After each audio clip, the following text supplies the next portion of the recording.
Senhor Jesus, considero um privilégio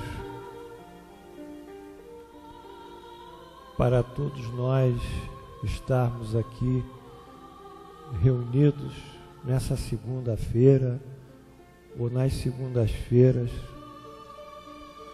para trabalharmos pela nossa evolução moral, para modificarmos a nossa natureza psicológica, para avançarmos no conhecimento da vida espiritual e de sua inter-relação com o mundo corpóreo. Enquanto lá fora as pessoas alheias a essa grande realidade evangélica permanecem acomodadas, ociosas, ocupadas com fatos que duram muito pouco, coisas temporárias, nós nos preocupamos com o nosso destino, com a nossa saúde mental e a nossa saúde orgânica, física, que constituem o nosso grande patrimônio aqui na Terra, na encarnação. Por isso, sentimos-nos muito felizes nesse início de setembro e em vosso nome, e em nome de Deus Onipotente, abrimos os nossos trabalhos no dia 1º de setembro do ano 2014, pela graça de Deus.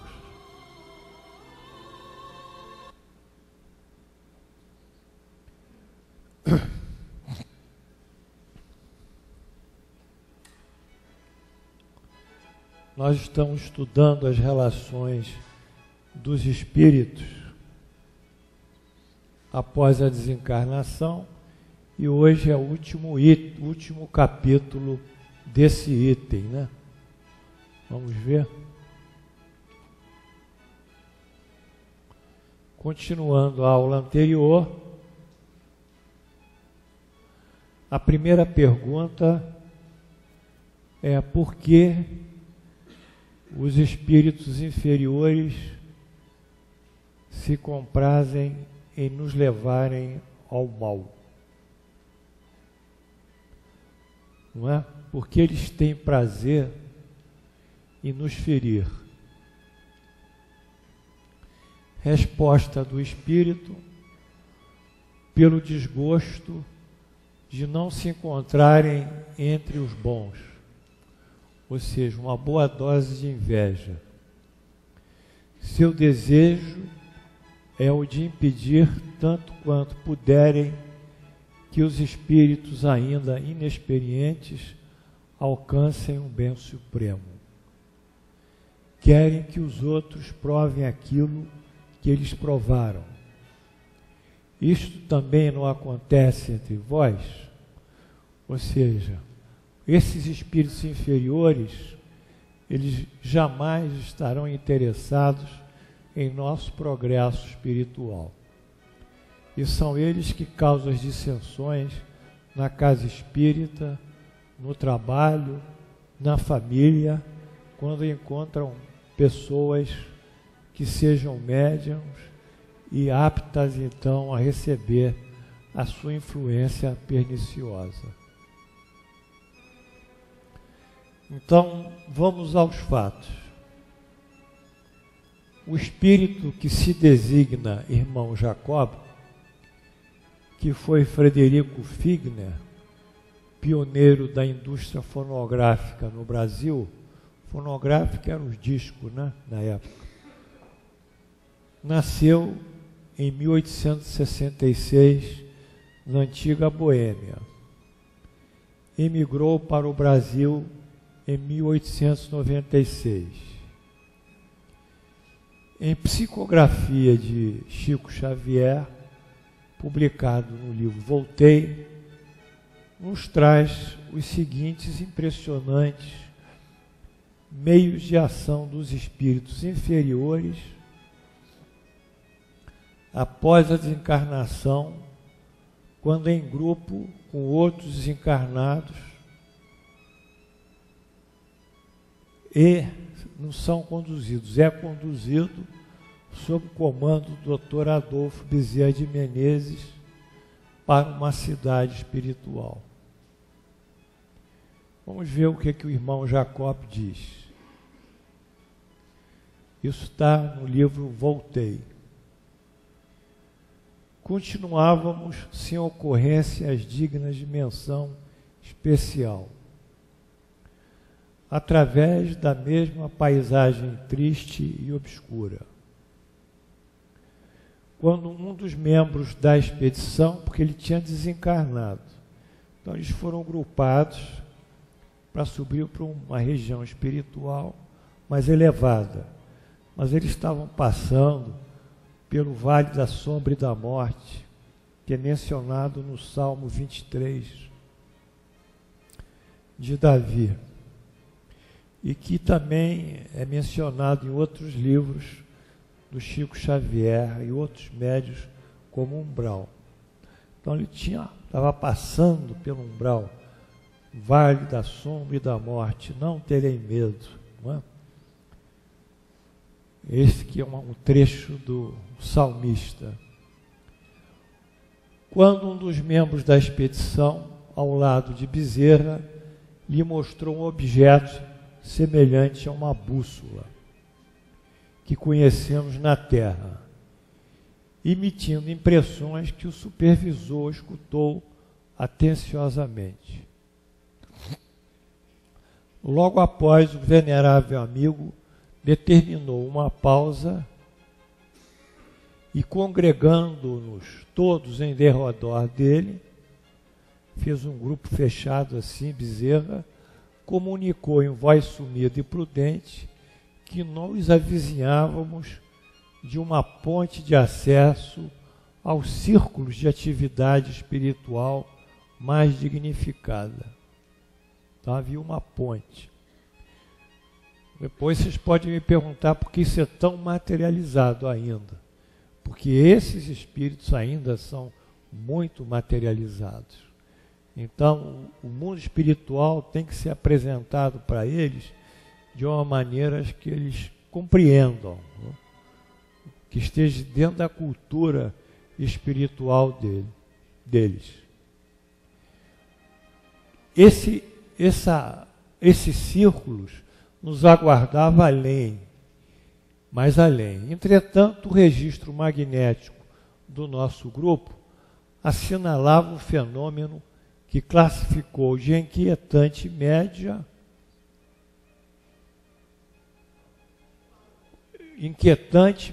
de pavor.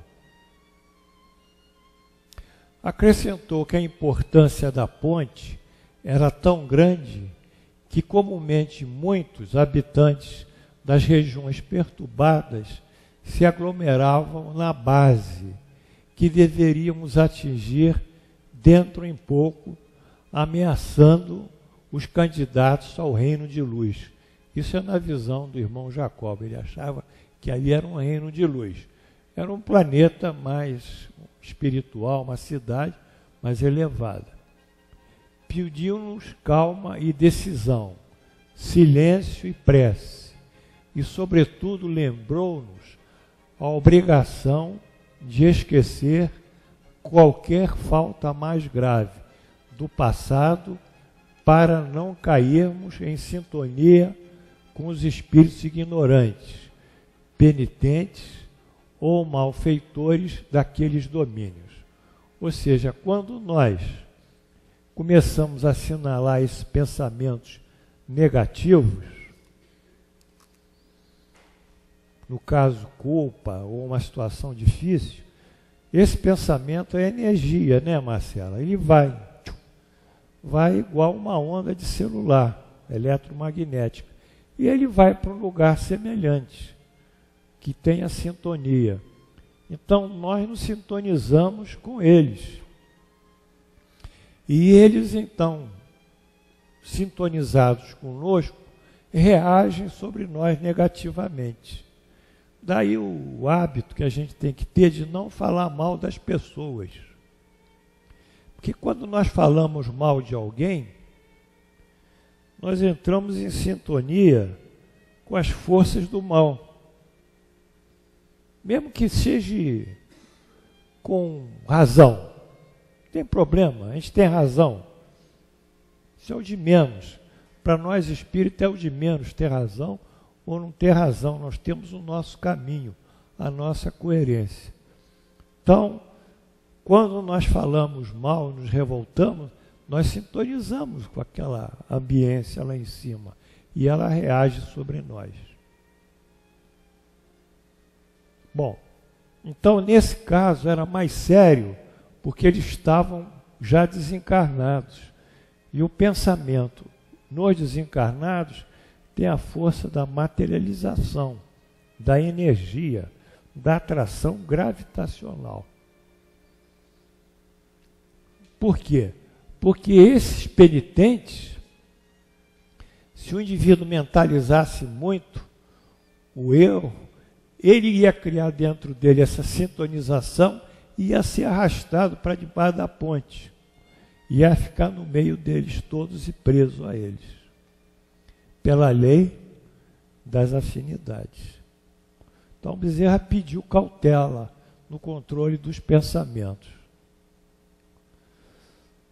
Não nos movimentáramos por muito tempo e um facho de luz sublime varreu o céu, não longe indicando uma ponte, cuja extensão não pude no momento precisar. Aí veio um holofote e iluminou a ponte que eles iam passar. O sinal luminoso cortou vagarosamente o céu de novo. Minha alegria ante a aproximação do plano mais elevado era inexcedível. Corriam minhas lágrimas copiosas quando o grupo estacou. No mesmo momento, no mesmo instante, ouvi um dos irmãos desencarnados gritar em choro convulso: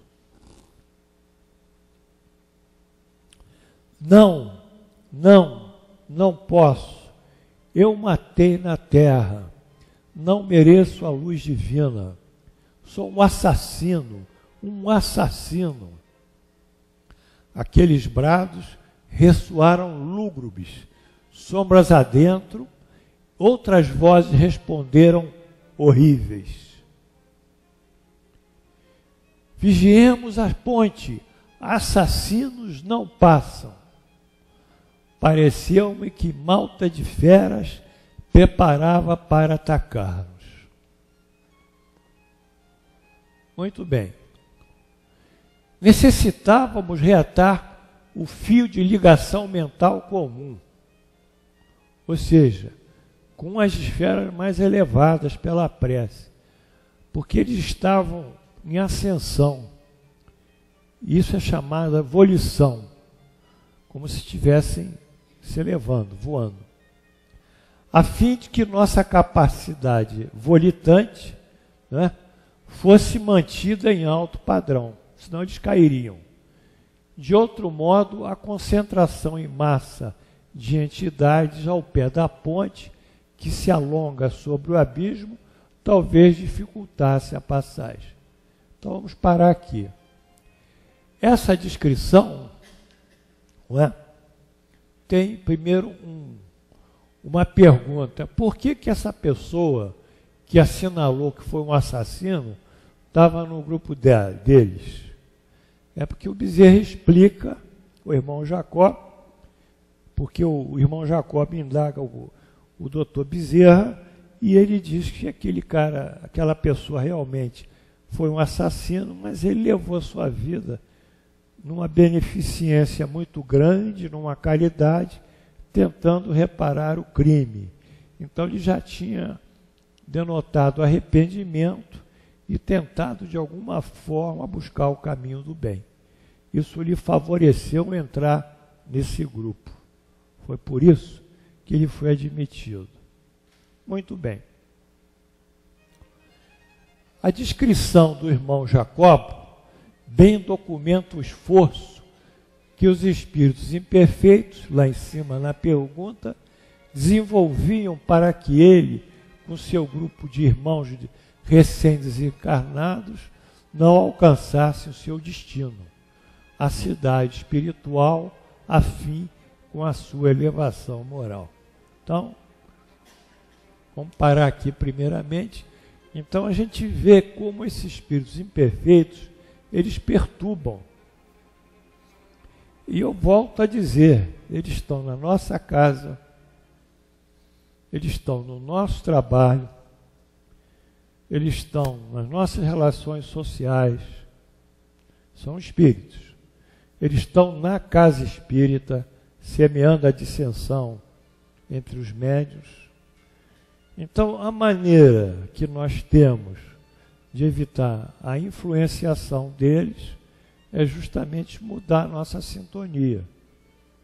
Vamos escutar uma rádio FM, lá JB, ou do Ministério, do MEC FM, pronto, só música clássica.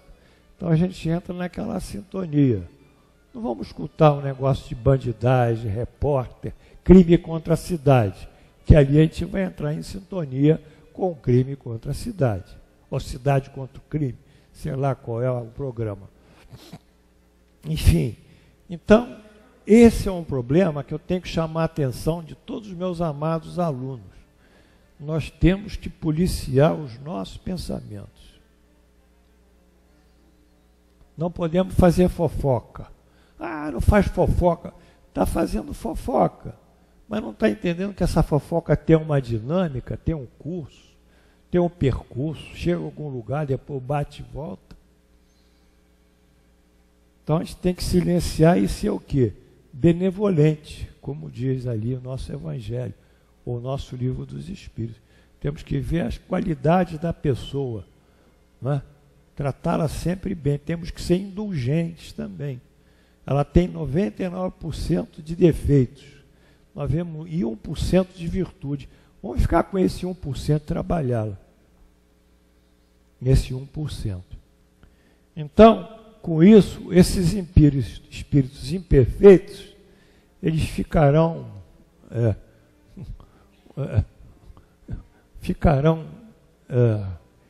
impedidos, não é? Impossibilitados de atuar sobre nós. Bom, segunda pergunta de hoje: como os espíritos se comunicam entre si? Está lá no mundo espiritual. Eles se veem, se veem e se compreendem, quer dizer, ver dá noção da compreensão. A palavra é material, é reflexo da faculdade espiritual, do pensamento gerado pelo espírito. O som é material, é da terra, e a palavra é o som transmitido. O fluido universal estabelece entre eles uma comunicação constante. É um veículo de transmissão do pensamento. Como para vós o ar é o veículo de transmissão do som, uma espécie de telégrafo universal. Então, como é que isso ocorre? Vamos andar mais um pouco? O telégrafo universal que liga todos os mundos e permite que os espíritos se correspondam com os outros. Vamos ver como isso funciona. O fluido, que hoje nós chamaríamos energia, na época Allan Kardec chamava de fluido, o fluido, ou a energia cósmica universal, constitui a energia mãe da criação. Quer dizer, quando Deus iniciou o processo de criação, ele mentalizou a energia. E a energia depois condensou-se em matéria. Está lá o Big Bang, que é uma experiência disso circunscrita ao nosso universo apenas. Mas há trilhões de universos. nossa galáxia, melhor dizendo. Mas há trilhões de galáxias. É a energia gerada por Deus, essa energia cósmica, e que a partir dela formou-se os infinitos tipos de energia, que condensados por sua vez formam os infinitos tipos de matéria. Então está aí um gráfico, pode subir. Esse gráfico aqui é uma homenagem ao Carlos, da Carlinda. Cadê o Carlos? Aí, homenagem a você. Carlinda também, homenagem a vocês dois.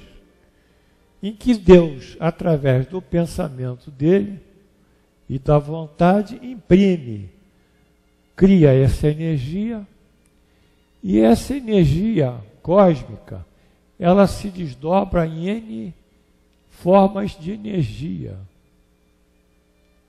infinitas.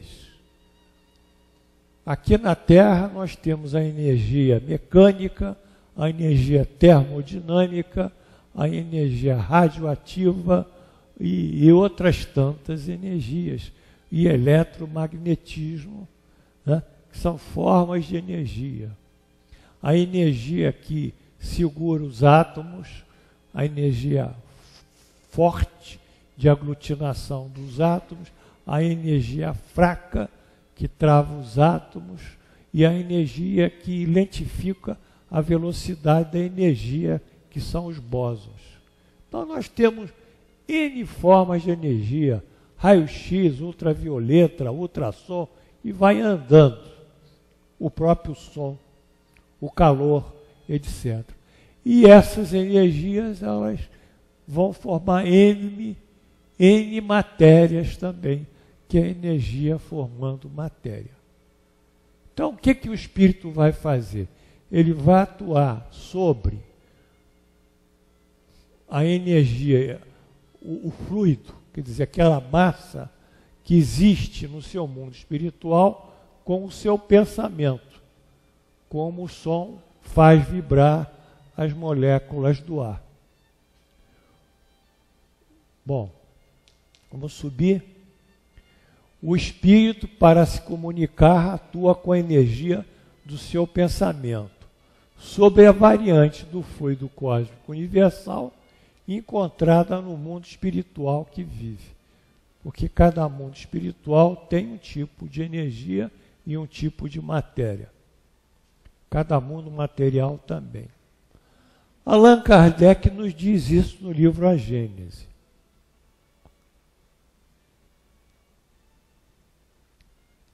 Sendo os fluidos, as energias, o veículo do pensamento, este atua sobre os fluidos, quer dizer, no caso são a matéria da atmosfera espiritual.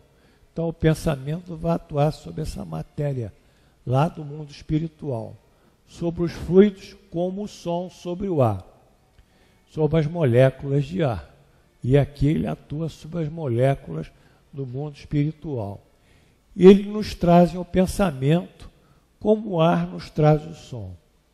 Pode dizer, sem receio de errar, que há nesses fluidos ondas e vibrações de pensamentos que se cruzam sem se confundirem, como há no ar ondas e vibrações sonoras. Não é? Então vamos ver isso. Isso aí vocês já viram. O espírito tem um pensamento, o pensamento do espírito é energia, ele atua sobre esse fluido, essa matéria do mundo espiritual que eles se encontram, ele imprime a energia, ele é emissor, e isso vai até o outro espírito que capta essa energia, é o receptor. O que ele imprime? Ele imprime uma imagem mental, uma imagem. Ele não precisa falar. Quer dizer, você vê aquela imagem e você entende o que ele quer dizer. Pela própria imagem que ele vai passando. E você vai trocando imagens contra imagens. A palavra é do mundo. Embora em mundos espirituais pouquíssimamente evoluídos, ainda existe a forma verbal, que é um absurdo, mas existe. Então, eis aí a forma, uma formação telepática, que eles se comunicam. Os espíritos podem ocultar reciprocamente seus pensamentos, podem esconder-se uns dos outros, aqui, ocultar seus pensamentos. Nós estudamos isso já, né? Estudamos isso e vimos que o grau de evolução moral do espírito é que delimita a sua capacidade de transitar no mundo espiritual, de perceber, de se relacionar. Quanto mais elevado, mais ele circula, mais ele vê. Quanto menos, está mais circunscrito. Então a resposta é a seguinte: se eles podem ocultar, não para eles, tudo permanece descoberto, principalmente quando são perfeitos. Quer dizer, agora os imperfeitos não têm acesso ao pensamento de um espírito superior, embora o espírito superior tenha acesso ao pensamento de um espírito inferior. É como nós sabemos mais do que uma pessoa, nós podemos compreender melhor aquela pessoa e dirigi-la e comandá-la, porque nós sabemos mais, e ela ser comandada. Mas ela não pode nos comandar porque não tem recursos para isso. E assim é no mundo espiritual. Pode distanciar-se uns dos outros, mas sempre vêm. Porém, isso não é a regra absoluta, porque certos espíritos podem tornar-se invisíveis para os outros se julgam indicados. Ficou claro que o espírito pode rarefazer o seu perispírito até o momento, tem que acordar ele, até o momento, obrigado, até o momento que ele fica invisível. Porque nós percebemos o quê? Uma frequência de ondas. Abaixo daquela frequência, nós não percebemos, nem ouvimos, nem vemos, dependendo para onda sonora ou se for onda eletromagnética, né, os fótons que a gente vê. Então, o cachorro percebe mais do que nós, os bichos. Então, depende. E nesse caso aqui, ele vibra numa frequência tal que o espírito inferior não percebe ele. Está claro, Glorinha? Embora ele esteja ali.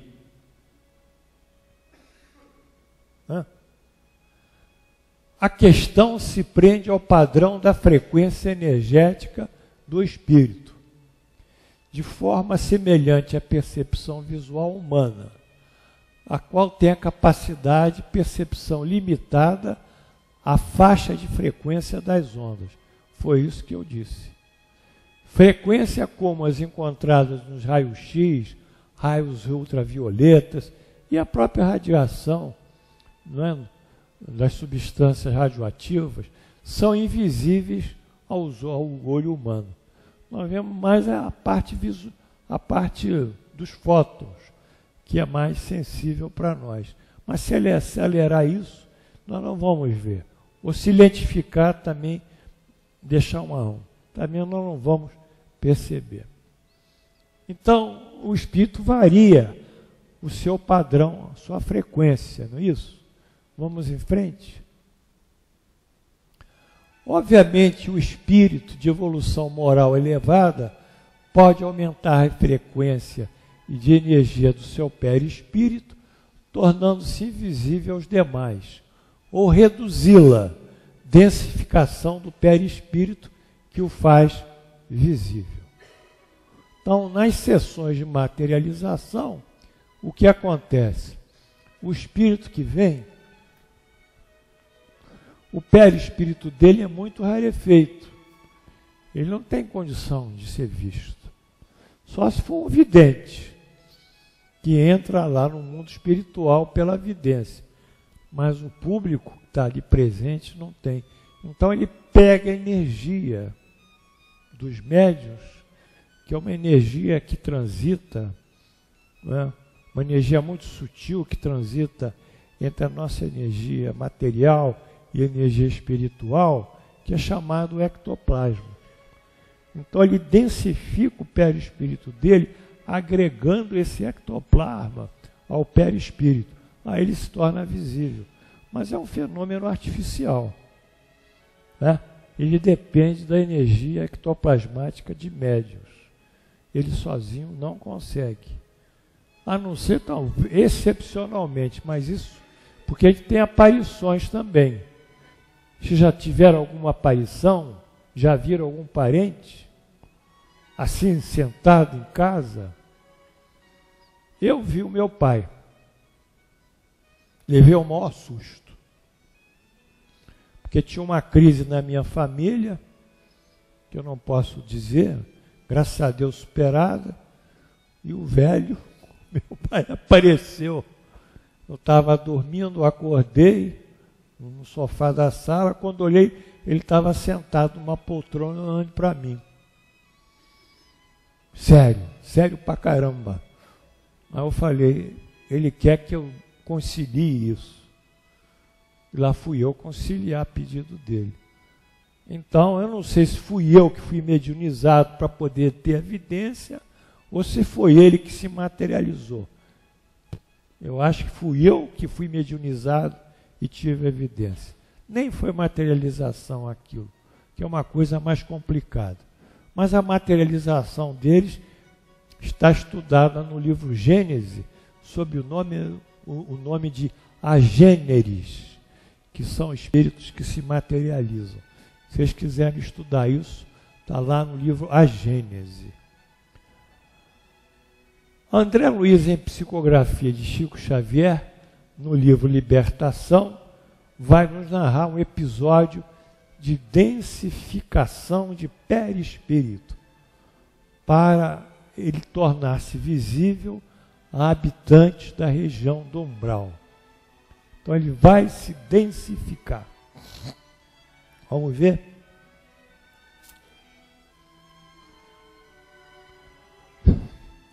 Atravessamos importantes limites vibratórios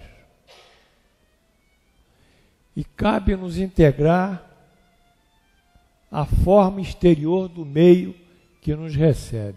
Então ele tem que se adaptar à matéria que ele permanecerá, espiritual, a fim de sermos realmente úteis, comunicar-se com aqueles espíritos ao que nos propomos auxiliar. Finda a nossa transformação transitória, seremos vistos por qualquer dos habitantes dessa região menos feliz. Então ele vai densificar. Vamos lá. Reparei confundido que a voluntária integração com os elementos inferiores do plano nos desfigurava enormemente. Pouco a pouco sentimos-nos pesados e tive a ideia de que fora de improviso religado de novo ao corpo da carne. Tamanha foi o peso que ele ficou. Asfixia, às vezes a dificuldade para respirar ali naquele lugar, para poder andar mesmo. Porque, embora me sentisse dono da minha própria individualidade, me via revestido de matéria densa, como se fosse obrigado a envergar inesperada armadura. Eu diria, obrigado a envergar um escafandro, porque ele foi como escafandrista. Foi lá no fundo do mar, onde a pressão da água, o nível da água é altíssimo. Então a pressão da água é imenso. Só um escafandrista é que pode suportar aquela pressão. Nem é ele, é o escafandro que suporta. Então ele densificou o perispírito dele para se tornar visível aqueles espíritos que ele tinha que cumprir uma missão. Então aí temos uma variação da visibilidade de um espírito em relação ao outro. Inversamente, se ele não tivesse se densificado, ele ficaria invisível. Escutaria a conversa dos espíritos inferiores e estaria ali presente sem ser visto. Você veja como Deus é sábio. Vai dando a cada espírito um grau de evolução que o compatibiliza a tomar cada vez decisões mais elevadas. Como podem os espíritos que não têm mais corpo constatar a própria individualidade e distinguir-se de outros que o rodeiam? Mas vocês todos sabem. É pelo perispírito. Não é pelo perispírito dele? Claro. Constatam sua individualidade pelo perispírito, que os torna distinguíveis uns dos outros como corpo entre os homens. Como se observou em capítulos anteriores, o espírito forma o seu perispírito basicamente em razão do seu pensamento e vontade, atuando sobre a atmosfera fluídica, a atmosfera energética em que se encontra. Então ele atua com o pensamento e ali ele forma o seu perispírito. Mas o seu perispírito já é ele mesmo. Quando ele desencarna, ele vai se apresentar habitualmente com as vestimentas que ele viveu. Então aí ele é bem identificado. Os espíritos se reconhecem por terem convivido na Terra. O filho reconhece o pai, o amigo reconhece o amigo. Sim, é assim de geração em geração. Por que que reconhece? Pelo perispírito. Eu não reconheci meu pai? Ele não deu a imagem dele da encarnação que ele conviveu comigo? Se ele dá de uma outra encarnação, eu não saberia quem era. Então ele tem que se apresentar dessa maneira. Por que na Umbanda, já falei muitas vezes, tem os pretos velhos? Por que tem os caboclos? Porque são espíritos, às vezes, muito elevados, que têm missão de trabalhar na Umbanda. Então, eles vão se apresentar de acordo com a nossa cultura. A nossa cultura não é de preto velho? É. Não é de índios? É. Não são os caboclos? São. Não dá para, como eu disse, baixar um caboclo na Itália, ou um preto velho na Itália, com aquela voz dele que o italiano não vai entender nada. Na Itália ele tem que baixar como um romano. Confere? Como um soldado romano lá, um centurião. Então, eles se adaptam de acordo com as necessidades da cultura. Não é que seja um preto velho. Não tem nada a ver. Pode ser e pode não ser. Mas ele se adapta como se materializa, ou aparece, ou incorpora, no caso, como um preto velho, que é da nossa cultura. Bom, por isso que tem essa questão de reconhecer os seus amigos e o pai. É a cultura, né? Tem que aparecer com a imagem que conhecida, né? Não há o porquê de pais e filhos, amigos e amigos não se reconhecerem quando guardam laços de afinidades morais.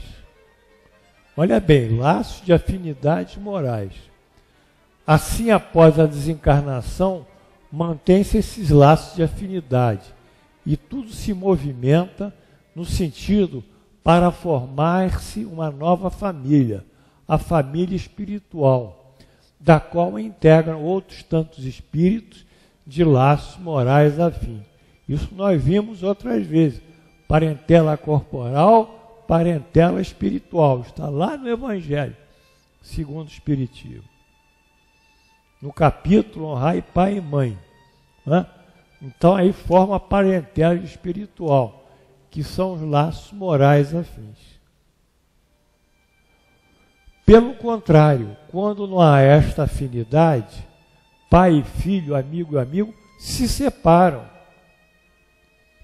Muito embora, caso seja possível, venham reencontrar-se, seguramente se reconhecem. Dir-se-ia, reconhece pelo perispírito, que é a individualidade dele no mundo espiritual. Outra pergunta: como se reconhece no mundo dos espíritos os homens que se conheceram na Terra?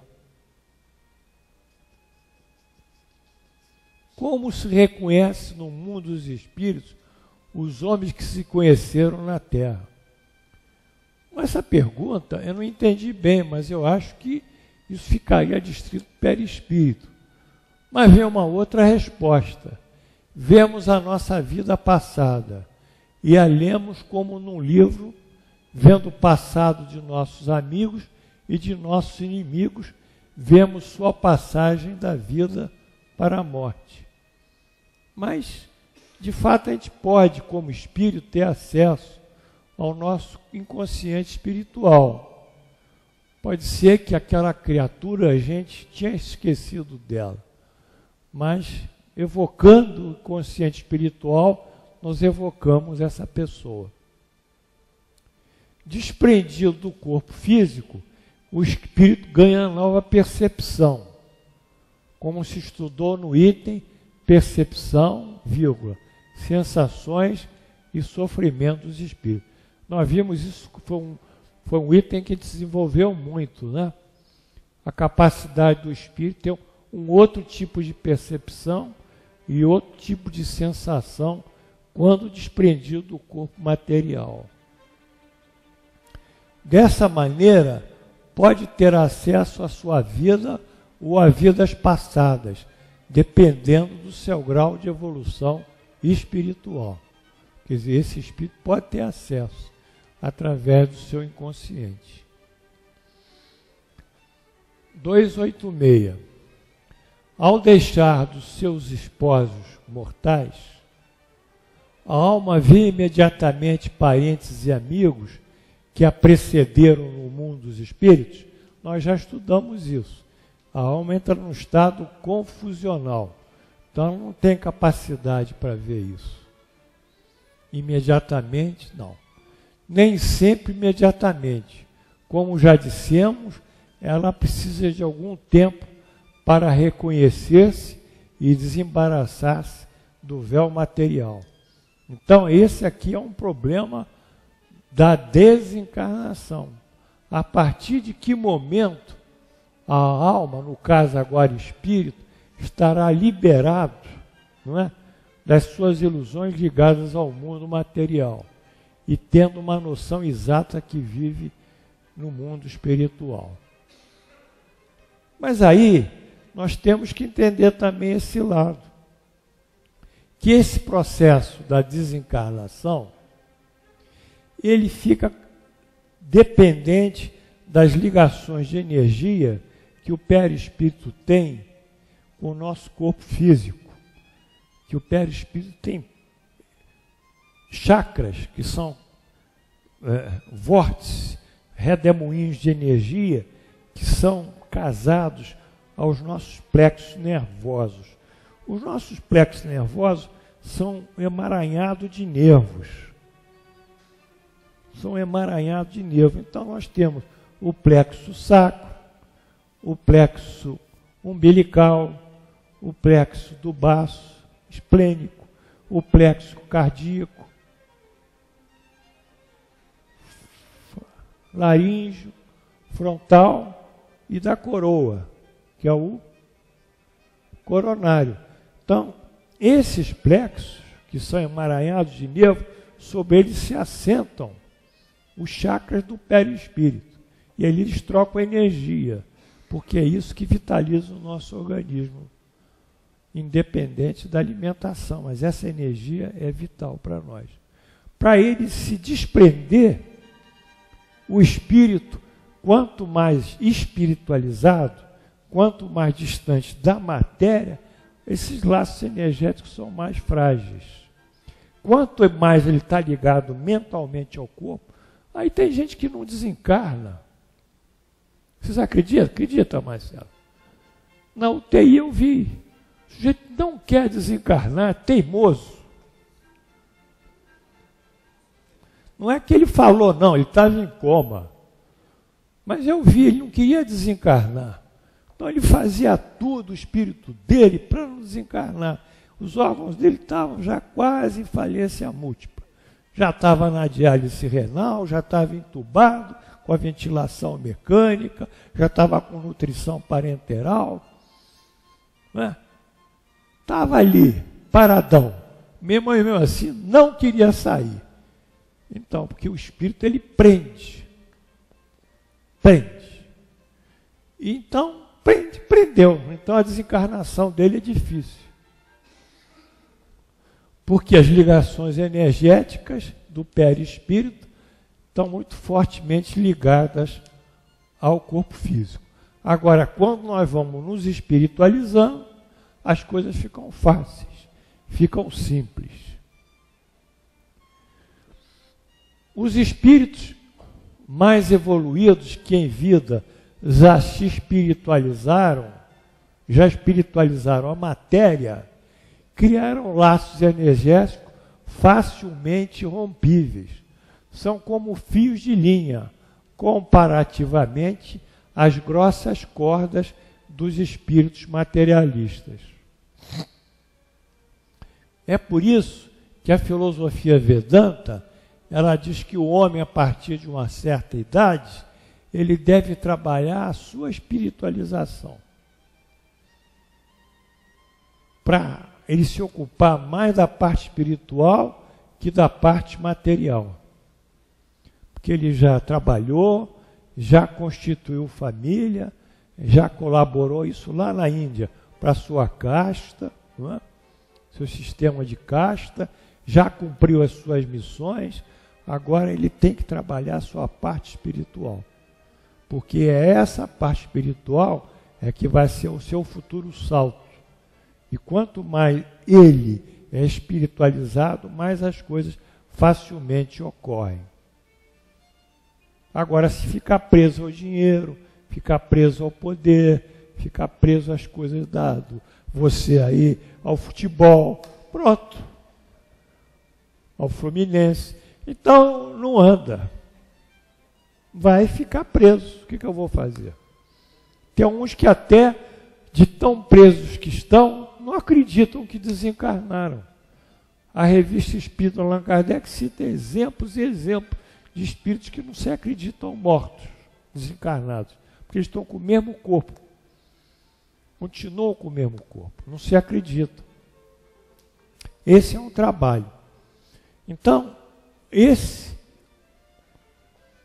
está ligado à desencarnação. Então, o tempo de liberação da alma do corpo, quer dizer, que a alma sai do corpo, esse tempo T aqui, fica na dependência da grandeza energética desses laços, como também, subsequentemente, o tempo que o espírito levará para rever os seus parentes e amigos lá em cima. Tudo primariamente originado da elevação moral do espírito. Então, essa coisa de ver parente, de ver assim, ver assado, não é assim, de dar mensagem, morreu, vou lá no centro espírita para dar mensagem. Ô Paulo, será que você não arranja a mensagem do meu marido que faleceu? Eu falei, não dá, pô, essa coisa não é assim. Né? Aí corre todo mundo para o centro espírita. Aí vem aquele médium, que é um médium que tem um espírito mistificador, e dá a mensagem do falecido. Aí todo mundo chora. O falecido diz, pede prece, pratica a caridade, aquele jargão, né? Aquele arroz com feijão da casa espírita, que fala sempre nessas coisas, né? Mas não dá um dado dele, que identifique ele, né? Aonde ele morou, o nome da casa, né? A cidade, onde nasceu, enfim, dados assim bem identificatórios. Não dá. Quem dava isso era o Chico Xavier. E o Bacelli dão essas identificações, né? O resto é papo, vai levando aquele papo assim, por cima. Enfim, vai depender da evolução moral, né? A capacidade do espírito de ver os parentes. Há que se acrescentar que o estado de consciência do espírito e as condições energéticas do seu perispírito poderá demandar anos e até séculos para reencontrar seus parentes e amigos, já que ficará distrito a viver em regiões espirituais muito atrasadas. Há espíritos que permanecem séculos envolvidos com aquele pensamento. E como o tempo deles é diferente do nosso, eles nem têm noção do que está se passando. Porque são tenazes, né? Então, tudo isso faz parte do processo pós-desencarnatório, eu diria. Vamos lá. Vamos estudar isso outra vez no livro Nosso Lar, né? Através do André Luiz. A morte do corpo não conduz o homem a situações miraculosas, dizia. Porque as pessoas pensam que o sujeito morreu, virou espírito, é um super-homem. Pode dar conselho. Não tem nada disso. Como é que é, Valtinho? Santo. Santo, aqui tem um nicho aqui para botar um santo. Não é nada disso, pô. As situações não conduz o homem a situações miraculosas, dizia. Todo processo evolutivo implica gradação. Natura non facit saltus. A natureza não dá saltos.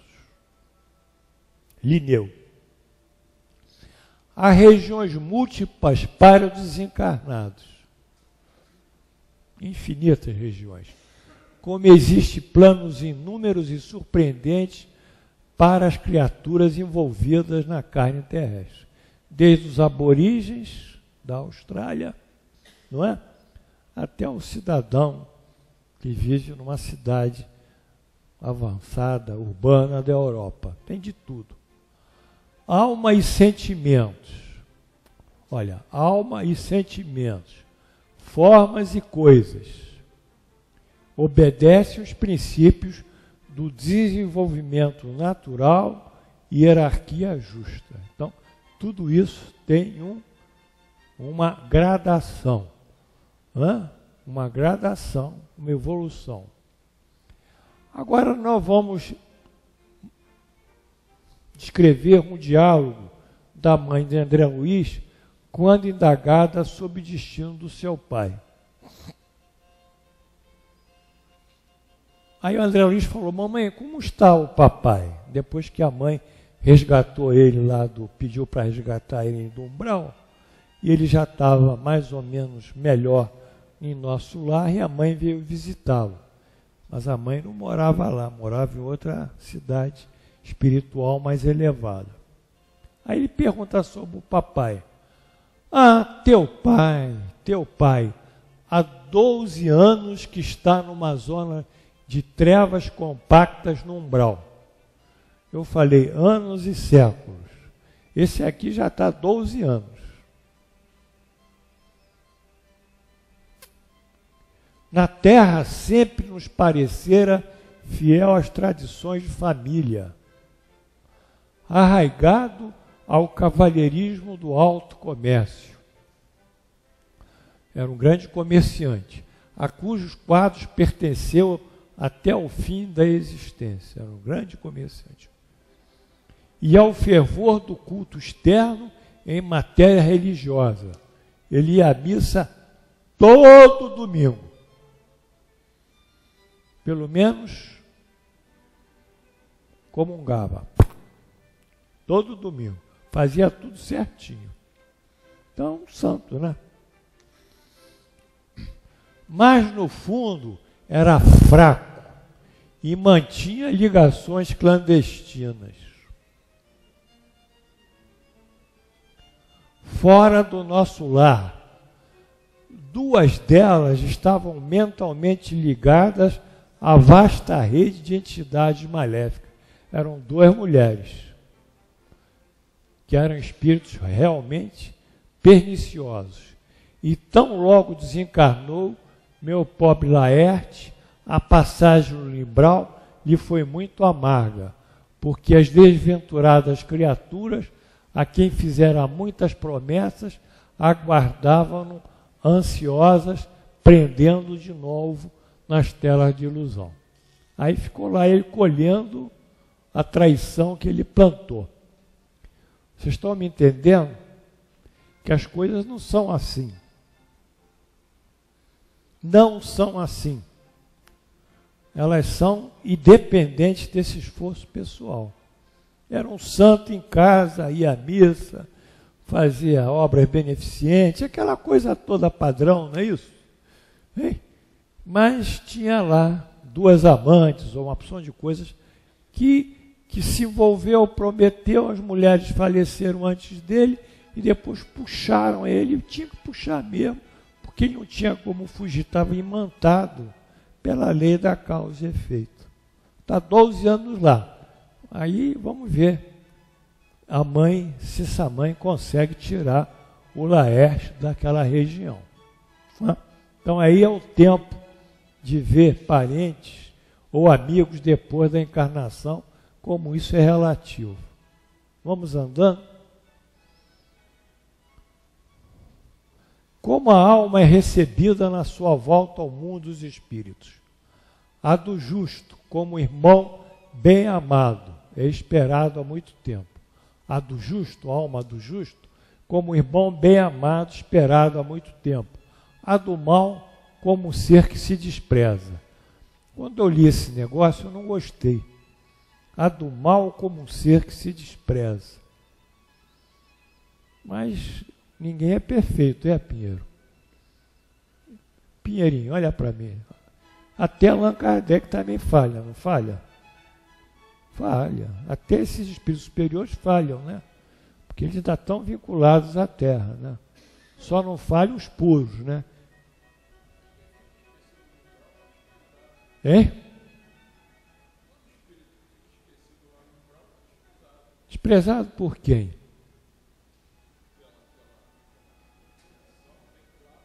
Pelos superiores? Então vamos ver aqui se eu concordo com você.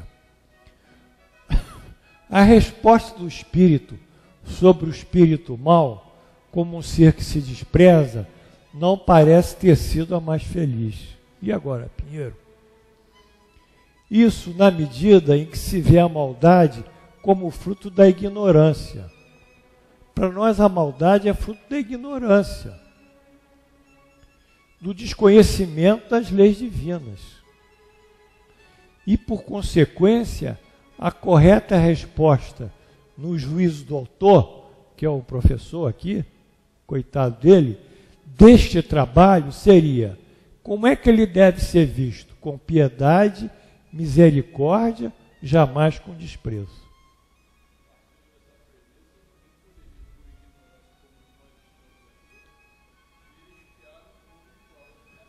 Ele vai espiar, porque a lei da causa e efeito, a gente não tem nada a ver com a lei da causa e efeito. Agora, a gente tem que ver, não com desprezo. Por quê?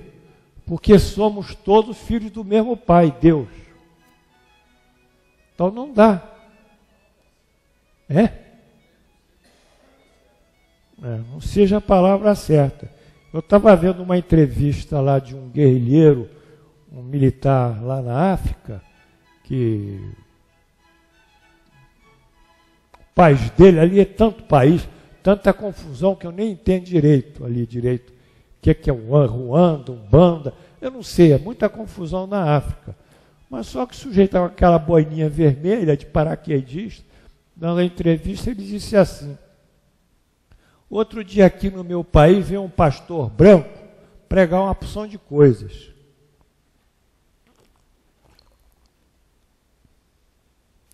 Aí eu eu perguntei a ele, me diga então qual é a cor de Deus. Deus tem cor? Se tiver, o senhor pastor, diga qual é a cor. Não é? Então, foi uma resposta na chapa. Foi uma resposta belíssima. Porque essa solidariedade nossa se estende a todos. Todos nós somos filhos de Deus. E o Espírito não tem sexo, não tem cor, não tem nada. Tem o quê? Tem o que ele fez de bem. Tem o seu valor moral e os seus conhecimentos intelectuais. O resto, tchau. Eu já disse que olhei para a porção de caixão de milionário e não achei nada lá dentro. Não falei, Valtinho, para você? Procurei lá uma ação da Petrobras, da Vale, não achei nada lá. Não tem. Então nós temos que ter essa consciência, nós somos todos iguais. E aquele que está sofrendo é igual a nós. E cabe nós sermos misericordiosos para com ele, e não tratarmos ele com desprezo. Então aí eu tentei pegar as outras traduções também, com francês, e na tradução da FEB do Herculano Pires é o mesmo termo, desprezo. Em francês está desprezo. Então, ele disse, eu dancei? Não, eu fiz a minha crítica. Mas precisa entender que até aqui o professor falha. Todo mundo falha. Hein?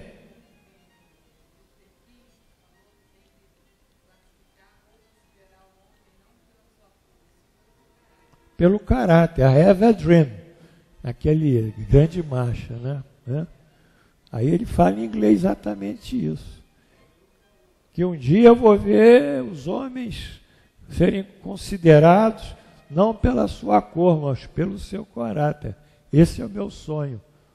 Isso ficou para nós uma poesia eterna, né? O que ele propôs. Foi o Espírito. O Espírito errou, mas o Allan Kardec podia ter discutido com o Espírito também. Falei, qual é? Vamos repetir essa pergunta. O médium pode ter errado. Pode ter passado pelo médium também, quem sabe, né? Tem muitas hipóteses. Em todo caso é bom a gente tomar conhecimento dessas coisas. Vamos para a próxima? Que sentimentos experimentam os espíritos impuros ao verem chegar outro espírito mau? Qual é o sentimento, Rose? Opa! Chegou mais um, hein? Numa boa! Não é assim? Os maus ficam satisfeitos quando veem seres semelhantes a eles e também com eles privados da felicidade infinita, como acontece na Terra a um ladrão entre seus iguais. Opa! Entrou mais um aqui no presídio, que bom, hein? Então, esse é o sentimento. A resposta aqui assinalada evoca a máxima. Mal de muitos faz do nosso pouco. Confere? Hein? Ou seja, a felicidade de quem está sofrendo é ver o outro também sofrer. Confere ou não? Quando eu trabalhava na Santa Casa, ainda era residente lá, na clínica médica, tinha um doente que tinha polioneurite. Então, ele tinha uma dor incrível aqui nos membros inferiores, tinha que fazer massagem com tal. E tinha um outro que tinha uma hérnia de disco, uma dor lombar horrorosa. Aí o da hérnia de disco estava sempre assim, com aquela dor lombar. Aí quando ele via chegar o massagista, chegar o da polioneurite, e tchá, botar talco, e tchá, tchá, e o sujeito dele está doendo. O que tinha hérnia de disco, esquecia a dor dele, para ver que o outro estava.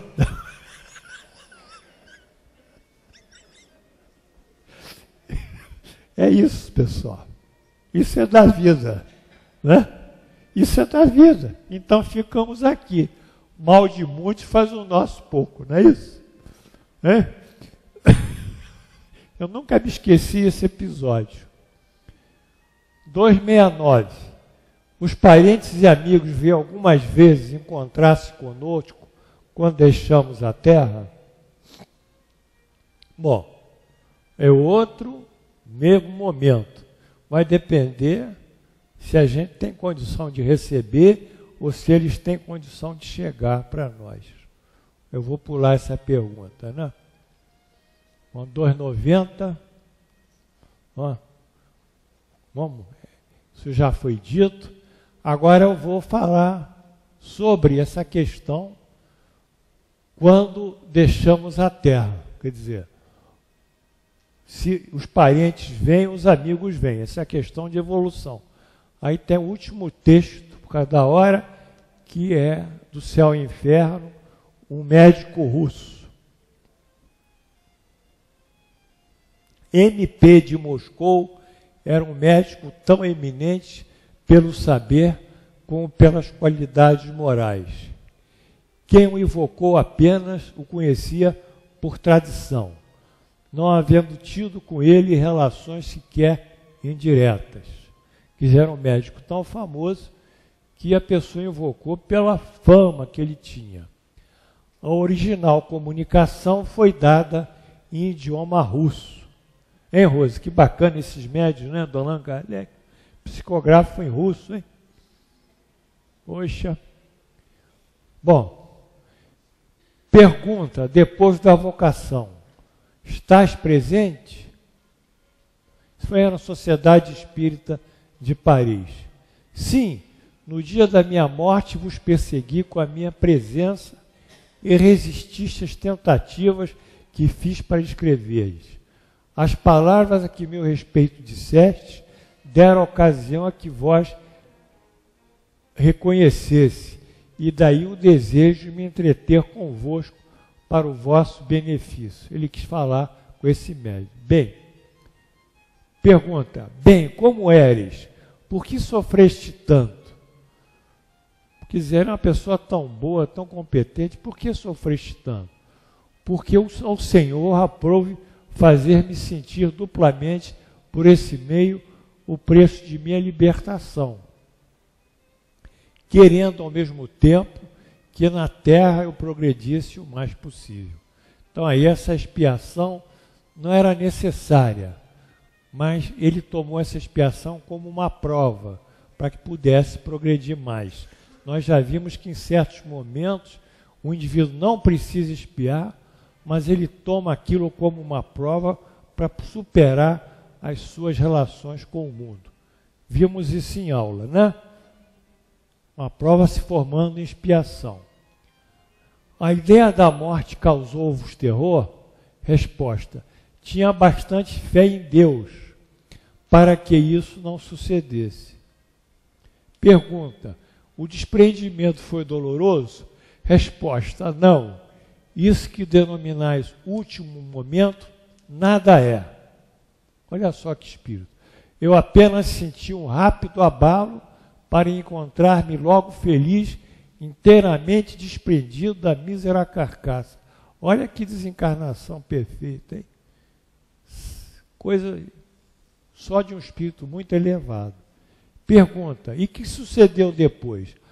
Tive o prazer de ver aproximarem-se inúmeros amigos, notadamente os que tive satisfação de ajudar, dando-me todos boas-vindas. Então vai lá, de acordo com a pergunta, nesse caso ele pôde ser recebido com todas o afeto. Os parentes e amigos reúnem-se após a morte. Isso também vai depender da evolução moral, né? Eu acho que o tempo terminou, né? Aí fica só a última mensagem. Não são os de consanguinidade os verdadeiros laços de família. Eu queria que vocês entendessem isso comigo. Dá para entender? Os verdadeiros laços que nós temos são as nossas afinidades de sentimentos, de valores morais, de princípios. Não são familiares. Às vezes o familiar está em outro mundo completamente diferente do nosso. Então a consanguinidade dura só no período da encarnação. Depois, tchau. Cada um vai para onde precisa. Os verdadeiros laços são os laços das afinidades, dos sentimentos que nós levamos para o mundo espiritual.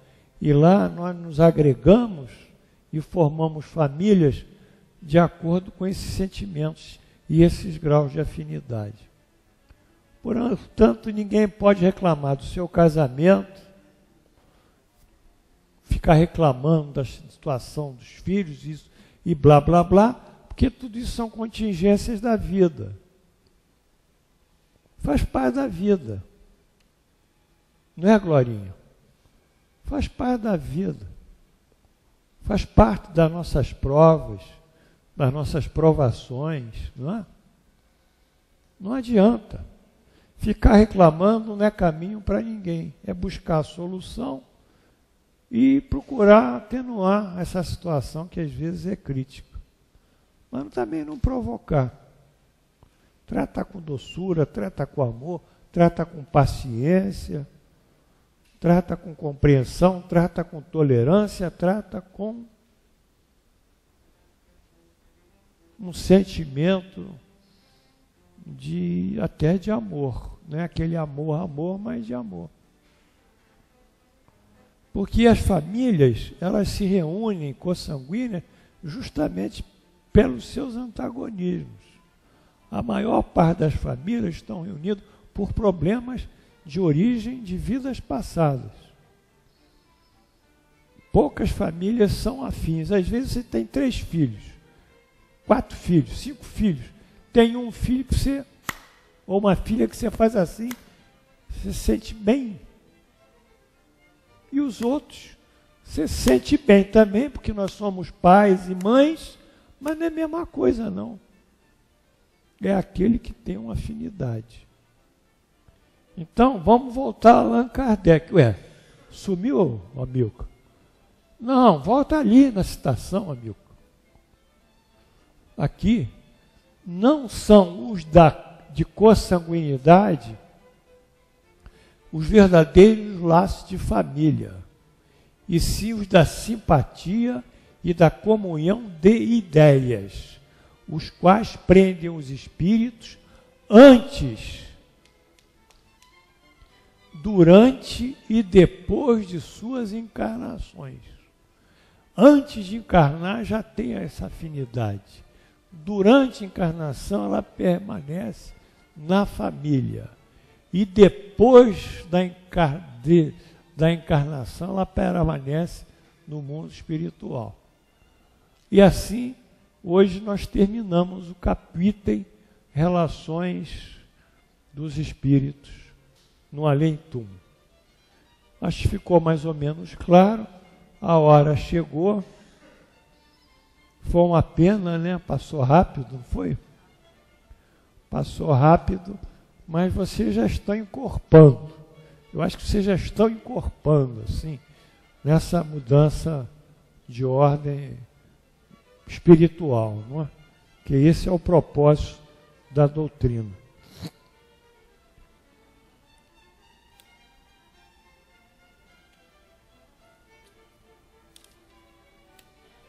Não funciona.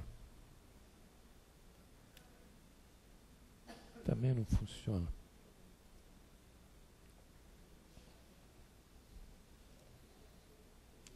Também.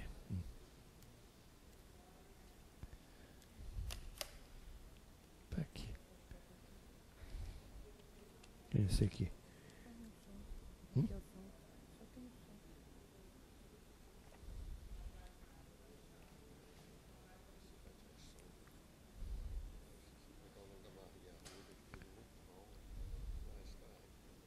Tá.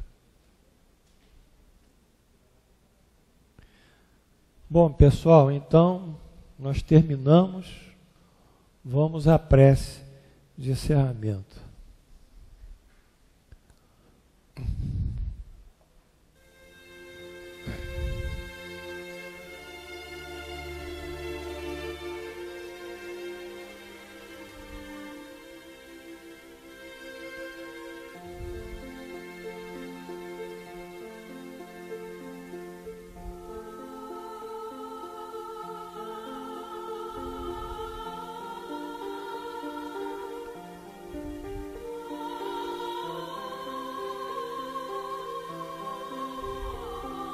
Senhor Jesus, encerrando a nossa aula de hoje, comungamos convosco, comungamos sobretudo com Deus,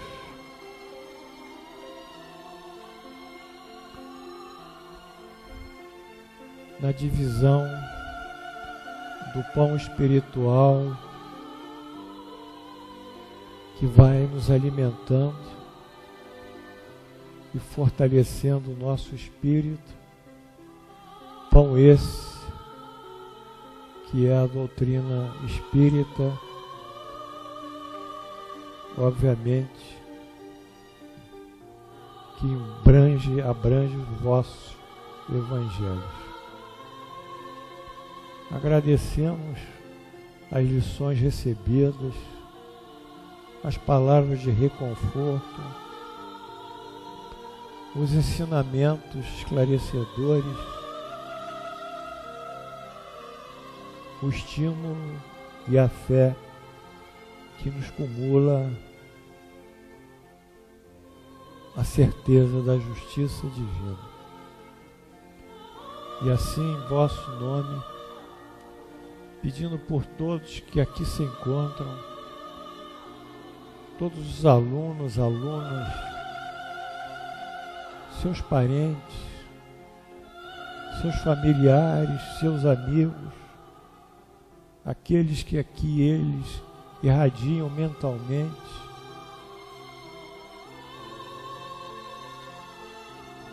nesse momento, então, pedimos por esses encarnados que precisam de muita ajuda,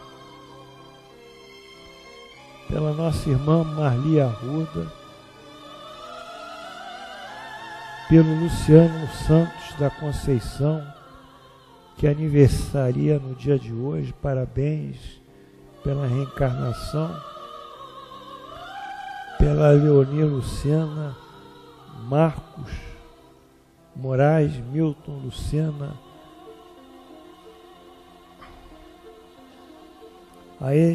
a Elise e Arnon Lucena, todos na rua Pedro de Carvalho, 775, apartamento 202, no Lins.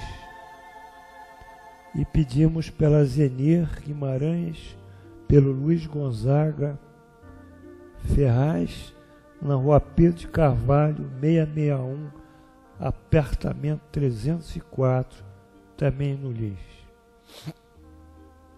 Pedimos por esses espíritos aqui desencarnados,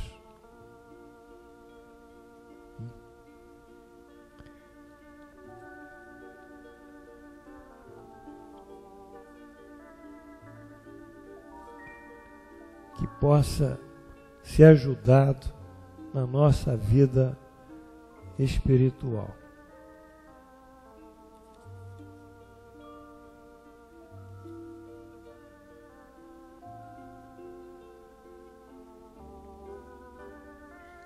Assim, Jesus, em vosso nome e em nome de Deus Onipotente, encerramos os nossos trabalhos no dia de hoje, tendo a visão de uma pomba segurando um ramo de oliveira, que é uma visão de paz, de harmonia, de equilíbrio e da presença das forças superiores que assistem os nossos trabalhos. Estão, pois, encerrados os nossos trabalhos, em nome de Jesus e pela graça de Deus onipotente. Assim seja, graças a Deus.